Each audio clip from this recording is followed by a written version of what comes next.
Masih dikenal lebih dekat dan masih di www.moveonlineradio.com. Saya masih bersama Bang Zaki. Saya kayaknya lebih nyaman manggil Bang Zaki aja karena orangnya juga masih muda. Sepertinya kita perlu banyak berbicara tentang program-program apa yang akan menjadi suatu nilai wujud nanti seandainya Bang Zaki ini berhasil dan berada menjadi calon wakil wali kota dari nomor urut 1.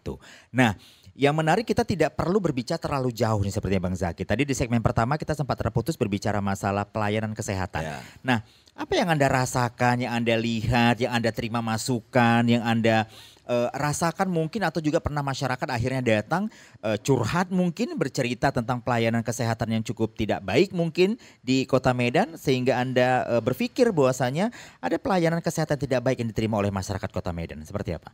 Ya karena kita selama kampanye ya mungkin ada ratusan, selalu kita bicara dengan audiens, bicara dengan masyarakat. Selalu masyarakat bilang ya pelayanan. Ya sekarang ini memang dengan KTP saja sudah bisa berobat ya. Iya.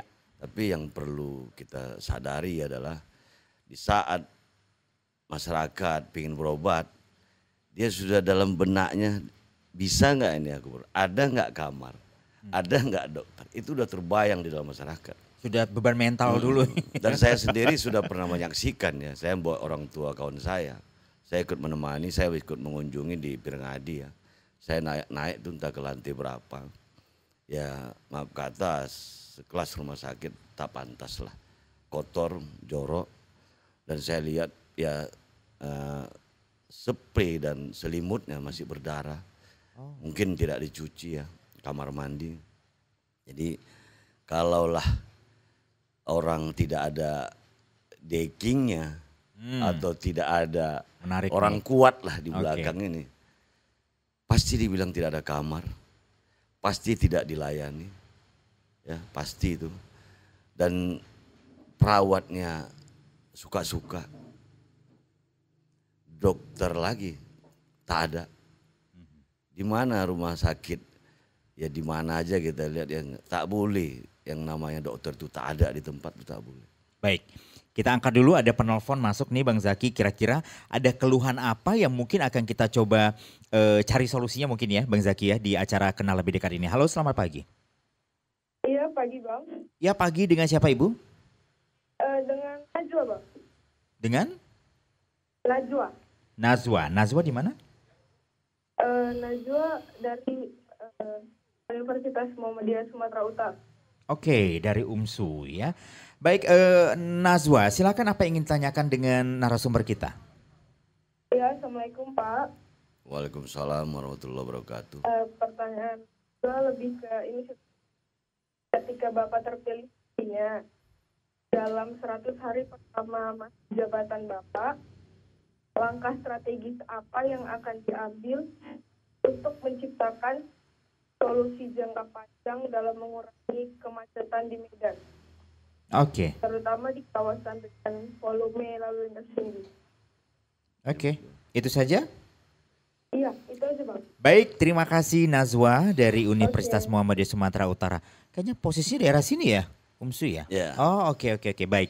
Nah, ini menarik, mungkin sedikit perlu Abang bahas juga, berbicara masalah kemacetan, sekilas mungkin sebelum kita balik lagi berbicara masalah pelayanan kesehatan, Bang Zaki. Kemacetan di Medan ini ya terutama ya penyebabnya sebenarnya adalah sembarangnya kita parkir. Itu jawabannya ya.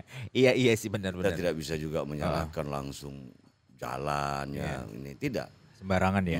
Masyarakat juga sembarangan parkir. Udah satu, sekolah-sekolah kalau kita lihat ya hampir setiap pergi sekolah dan pulang sekolah ini semua macet total. Setuju.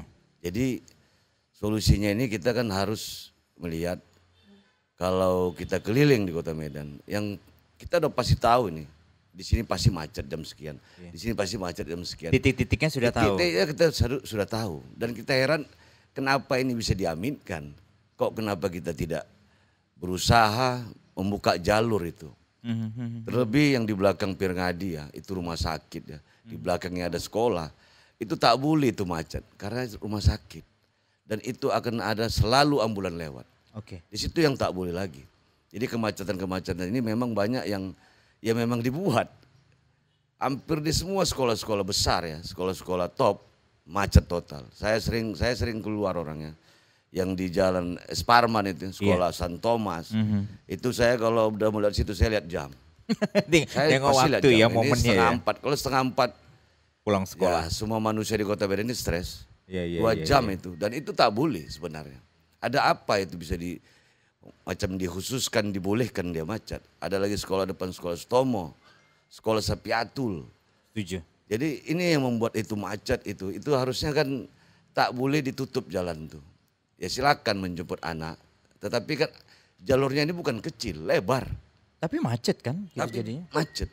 Oke. Nah itu yang harus dijaga. Di Medan ini kan semua ini harus dijaga. Kalau tak ada aparat, macet. Ada aparat bisa lancar. Nah, Iya. Jadi yang mau kita tumbuhkan ini adalah kesadaran kita bersama untuk jangan melakukan hal yang sudah pasti itu membahayakan bagi kalau ada apa-apa. Kita kan nggak tahu ada kepentingan orang yang urgen, ya ambulan, kebakaran.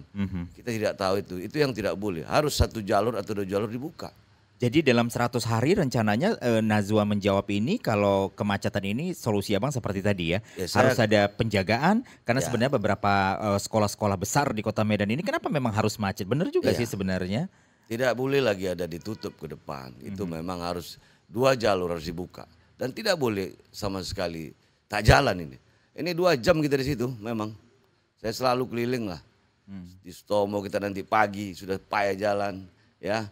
Masuk lagi di San Thomas, masuk lagi di Sapiatul. Betul. Pokoknya sekolah besar, ada lagi nanti ya rumah sakit, parkirnya di depan-depan jalan. Nah seharusnya semua perusahaan-perusahaan besar, ya sekelas rumah sakit besar, Mengakomodir ini. dia harus berusaha seberapa jumlah kamarnya, segitulah jumlah parkirnya. Harusnya begitu ya Bang? Iya, itu aturannya itu, supaya jangan ada lagi sembarang. Ini kita hampir rata di semua sisi jalan boleh parkir. Sebenarnya kan tidak boleh kan. Rambu-rambu juga sudah dipasang sebenarnya. Tapi saya setuju dengan Bang Zaki katakan bahwasanya apakah ini berangkat dari kita memiliki mental yang mau tertib atau tidak, begitu ya Bang ya? Tidak sedikit kita lihat beberapa ruas jalan di Kota Medan yang sudah ada plang rambu tidak boleh dilewatin tapi malah dilewatin. Ini kan ada mental yang perlu diperbaiki sebenarnya, begitu ya Bang Zaki ya. Tapi saya tertarik ketika Anda berbicara hanya 2 fokus aja, berbicara masalah pendidikan dan juga kesehatan. Masalah mental tadi itu sebenarnya adalah perubahan pola pikir dari pendidikan. Nah, saat ini Bang Zaki ada data dari Dinas Pendidikan dan juga Kebudayaan Kota Medan tahun 2023 memang datanya ada 1.350 anak yang putus sekolah di tingkat SD dan juga SMP sebenarnya. Nah, kalau kita fokus, Anda fokus berbicara masalah pendidikan dan kesehatan ini menjadi tugas rumah Anda yang cukup besar sebenarnya.